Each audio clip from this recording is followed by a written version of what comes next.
ტროპარი ხატისადმი ვნების ღვთისმშობელი.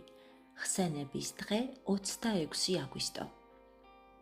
ნათლითა ბრწყინვალებს დღეს ხატი შენი ყოვლადწმიდაო ქალწულო ღვთისმშობელო და ვითარცა დაუვალი მზე მართალთა ზედანათობს.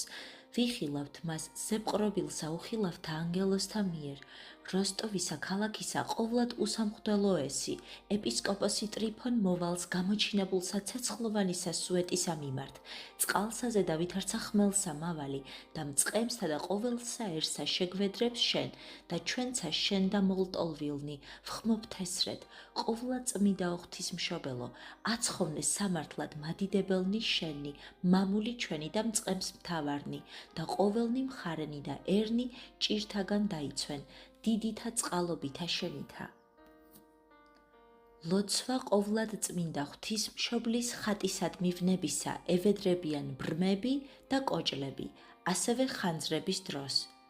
ტროპარი გამოუთქმელად გაბრწყინდა დღეს სამეუფოსა ამას ქალაქსა შინა ხატი ღვთისმშობელისა და ვითარცა სხივ ცისკროვანმან მზემან გამოჩინებითა თვისითა ქვეყანაი ყოველი განანათლა. დღესასწაულობენ გონებითა ზეციურნი ძალნი და სულნი მართალნი, ჩვენცა მჭვრეტელი მისნი ვიხარებთ და ცრემლითა ვხმობთ ღვთისმშობელისა მიმართ. ჰოი ყოვლად მოწყალეო დედუფალო ღვთისმშობელო, შენგან განხორციელებულსა ქრისტეს ღმერთსა ჩვენსა ევედრე, რაითა მშვიდობაი და სიმრთელეი მოანიჭოს ყოველთა ქრისტიანეთა, დიდითა და გამოუთქმელითა, წყალობითა თვისითა. სავედრებელი ლოცვა ხატისადმი ვნებისა.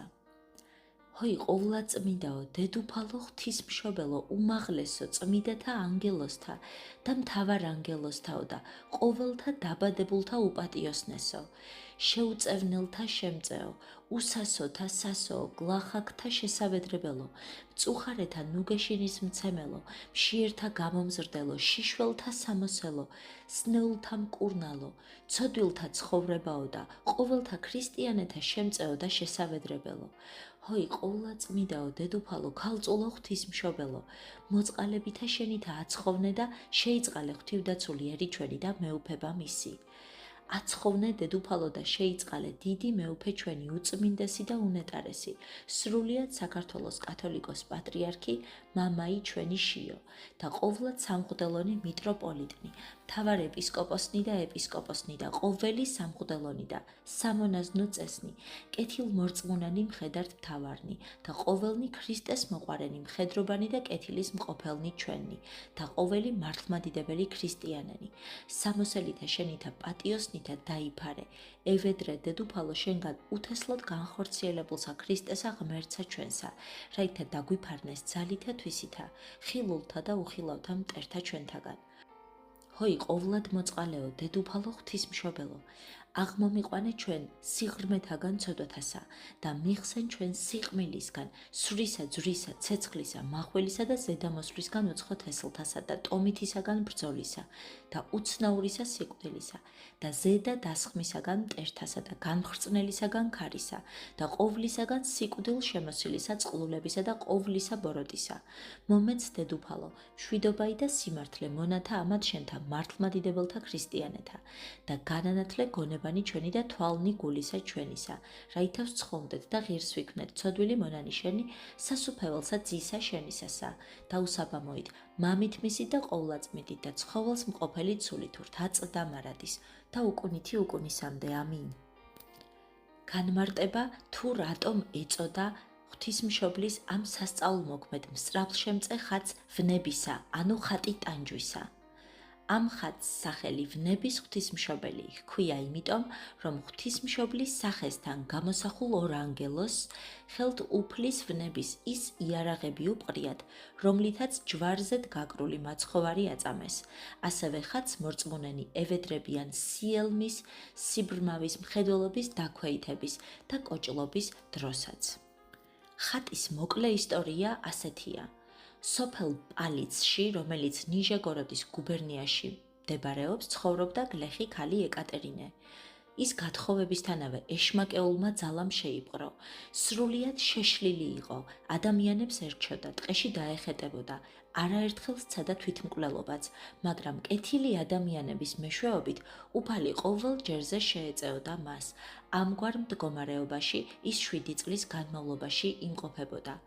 ერთხელ გრძნობაზე მოვიდა და ცრემლით შეევედრა დედა ღვთისმშობელს, რომ გაენთავისუფლებინა ამ უბედური სენისაგან და დაუდო აღთქმა, რომ გამოჯანმრთელებისთანავე მონასტერში განმარტოვდებოდა.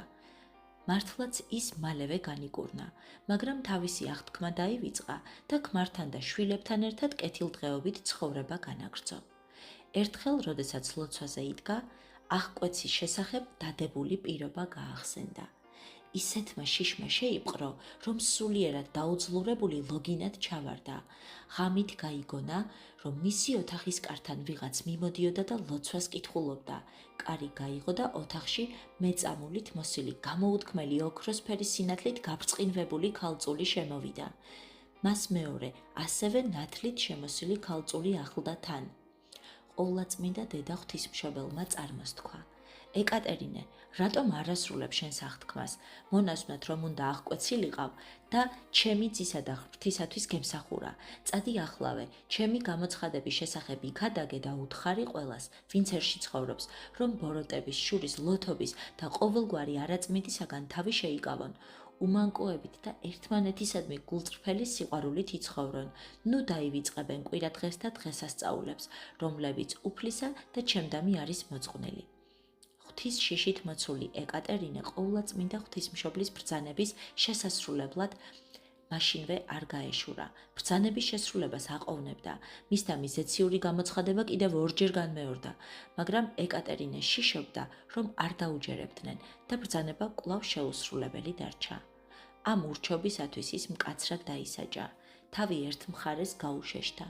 პირი მოეღრიცა და ძალიან დაუძლურდა. თუმცა მალე ყოვლადწმინდა დედა ღვთისამ ის კვლავ შეიწყალა. სიზმრად ეკატერინემ ხმა გაიგონა, რომელიც ავალებდა, რომ დაუყოვნებლივ წასულიყო ხატმწერ გრიგორთან, ნიშნი ნოვგოროდში და მისთვის თავისი ხილვის შესახებ მოეთხრო. ყოვლადწმინდა ღვთისმშობლის სახელზე შეგროვილი 7 ვერცხლის მონეტა მიეტანა და მის მიერ დაწერილი ოდიგიტრიად წოდებული დედა ღვთისმშობლის ხატი შეემკობინებინა. როდესაც შენ ამ ხატის წინაშე სარწმუნოებით ილოცებ, გამოჯანმრთელდები და შენთან ერთად სხვაც ბევრი განიკურნება. ჩაესმა ეს ხმა ეკატერინეს. ეკატერინემ ამჯერად ბრძანება შეასრულა. ხატმწერთან ოდიგიტრიის ხატი იპოვა და მის წინაშე ხურვალე ლოცვის შემდეგ მალე განიკურნა კიდეც. ამის შემდეგ ხატმა მეორე სასწაული აღასრულა. საოცარი მოვლენების შესახებ ხმები სწრაფად გავრცელდა. ამ ხმებმა თავად ბორის მიხეილის ძე ლიკოვის ყურამდეც მიაღწია. მან მრავალრიცხოვანი სამღვდელოება შეკრიბა. ხატის წინაშე პარაკლისი იგალობა და ამის შემდეგ ის ნიჟეგოროდის გუბერნიაში, სოფელ პალიცში, კოსმა და დამიანეს ეკლესიაში გადააბრძანეს. 1641 წელს მეფე ალექსი მიხეილის ძის სურვილით ეს წმინდა სასწაულმოქმედი ხატი მოსკოვში გადაიტანეს და ტვერის კარიბჭესთან მისი მიგებების ადგილას ეკლესია ააშენეს. 1654 წელს აქ უკვე დედათა მონასტერიც დაარსდა, რომელსაც ვნების ღვთისმშობლის მონასტერი ეწოდება. დაგიცვათ და დაგიფაროთ ვნების ღვთისმშობლის სასწაულმოქმედმა, მსწრაფლშემწყე ხატმა. ამინ.